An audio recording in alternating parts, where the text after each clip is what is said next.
Bonjour à tous. Alors ce genre de vidéo a rien à voir avec ce que je fais habituellement, mais je me suis déjà essayé à cet exercice avec ma vidéo sur Star Wars, allez la voir si c'est pas déjà fait, et apparemment j'ai pas trop fait de la merde. Alors il faut savoir que moi je regarde beaucoup de films, de séries, je suis très fan de Star Wars évidemment, de Marvel, je suis un peu un geek hein, je pense qu'on peut le dire.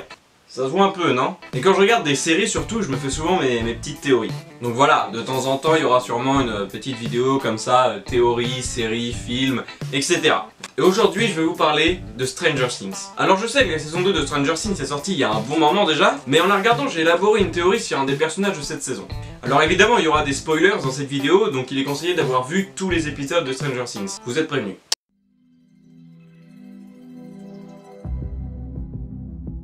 Aujourd'hui je vais vous parler d'un personnage qui a fait son apparition dans la saison 2, Bob Newby.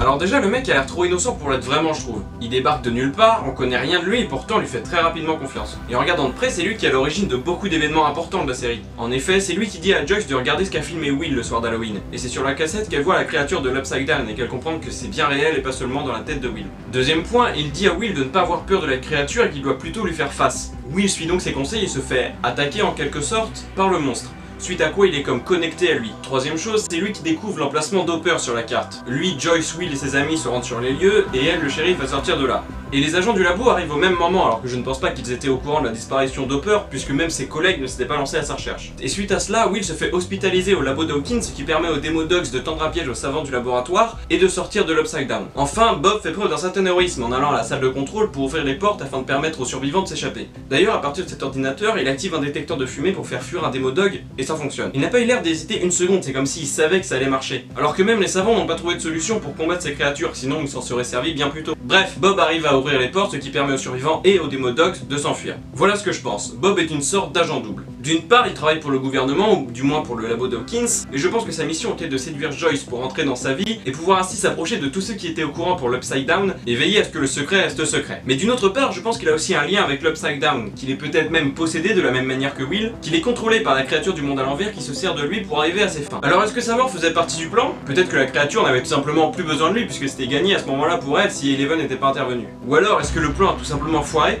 Ou alors est-ce que c'est ma théorie qui est foireuse? Les trois sont possibles. Bon voilà, je vous laisse réfléchir à tout ça, n'hésitez pas à me dire ce que vous en pensez, si vous avez d'autres théories sur Stranger Things, n'hésitez pas non plus à les partager dans les commentaires. Je le dis jamais, mais mettez un petit pouce en l'air si la vidéo vous a plu, ça fait toujours plaisir. Et abonnez-vous bien sûr. À la prochaine!